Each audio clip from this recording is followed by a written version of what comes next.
Hi everyone. I've had a few requests to update the tutorial on the how to do the community area network newsletters using the blog. So I've put together another quick two-part tutorial on how to do the newsletter. And the first thing I'll do is I will send everyone a link or an email containing the new template. That you can then customize and adapt to your own community area. And what you'll get is something that looks like this. Hang on a minute, let me just open it.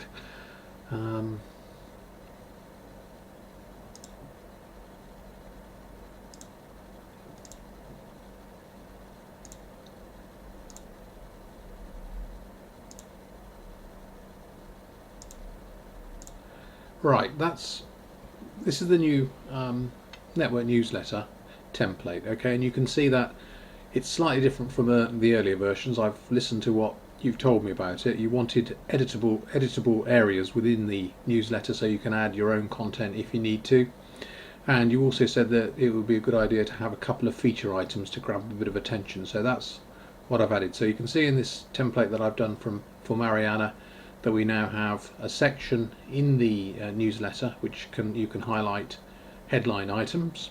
It can be one item, could be two, could be more. You can add your own content in there, so that's an editable box. You can put your own stuff in there, or just copy items from the blog directly into there. I'll show you how to do that in the second part of this tutorial. So that's the basic template. Now, the first thing you're going to have to do when you receive my email is edit this template so that it's branded with your community area. Okay, and the first thing you need to do is to check that there's only 3 hardwired links in this template that you need to change to match your own area. And the first is this one at the top, which you'll see here, which is the click to view in your own browser. Now, some email clients use plain text, and if you send this template to them, they will not see it displaying in this way. It will be a real mess. So they might prefer to view your newsletter online, and this link takes them to your blog where they can read all the news. So to change that so that it's pointing at your blog, hover over that highlighted link there and right click. That will open this set of options. Select edit hyperlink. Okay, and then you'll see here the address bar is currently pointing to the Salisbury Hour Community Matters website. Okay, let's just change that. You can either paste your own website address in there, or you can just change it so that it's pointing at your site. Okay, once you've done that, just click OK. Now if you hover over that link, you'll see it's pointing to your blog. You could test that, make sure you've got it right, click that link, and it should take you to your blog site. So that's the first one hardwired into your template. Second thing to do is to make sure your name is here. So highlight the name that I've included, which is Mariana's, and right click. Again, you want to edit that hyperlink, because what that hyperlink does is if people click that link, they'll be able to send you an email directly from this newsletter. Okay, so we edit the hyperlink. You'll see this is a slightly different form. You want to change it so that the name is yours. So I'm doing Amesbury now, so we'll change that to Karen Lineker.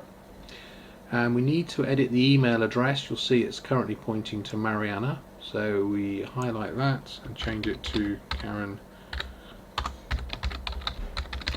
Lineker.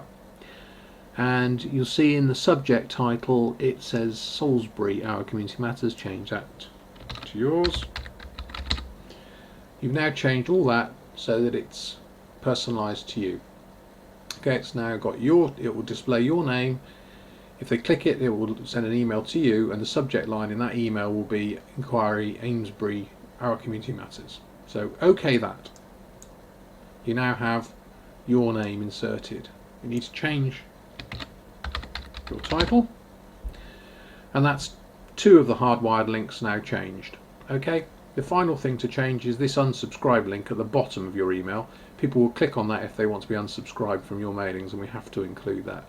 So again, hover over the link, right click and edit hyperlink.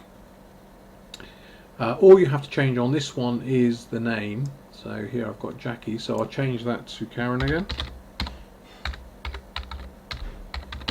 Okay, you're getting the hang of it now, so just change that to you and then click OK. So that's all of the hardwired links now changed in your newsletter. The next thing to change is the image, the banner image. Okay, that's Salisbury's banner image. You want your own banner image on there, and you can choose the one you want to use. So just highlight that banner and delete it. Now we need to actually include your own banner headline in there. So go to your community website. Let's just go to the Amesbury site.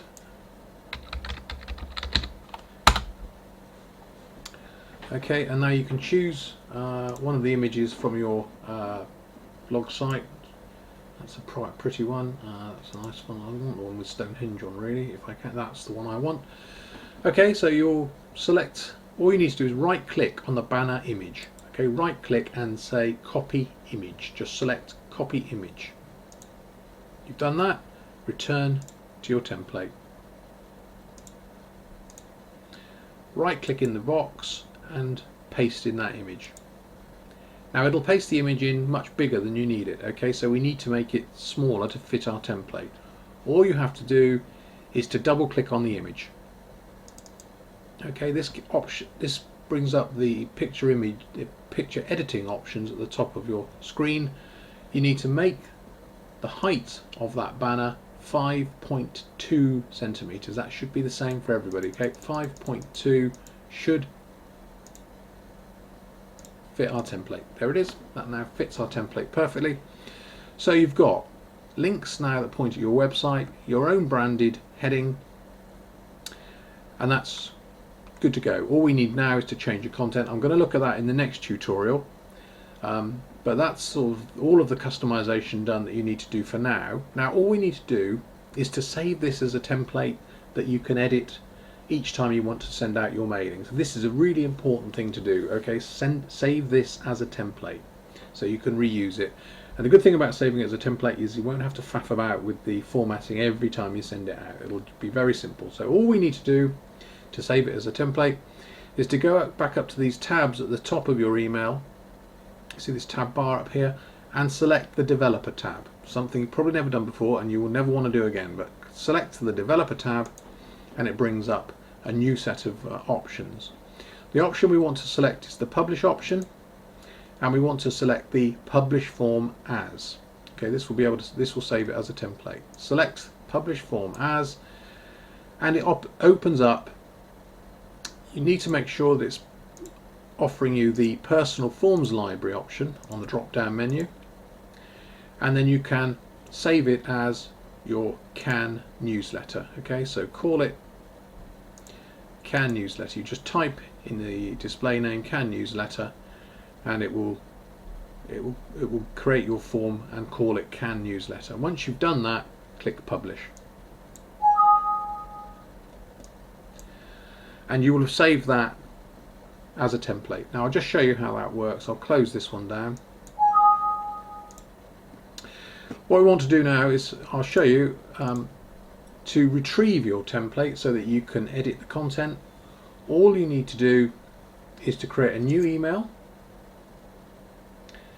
and go to the Office button at the top left of your screen and click on it. That will give you a list of options.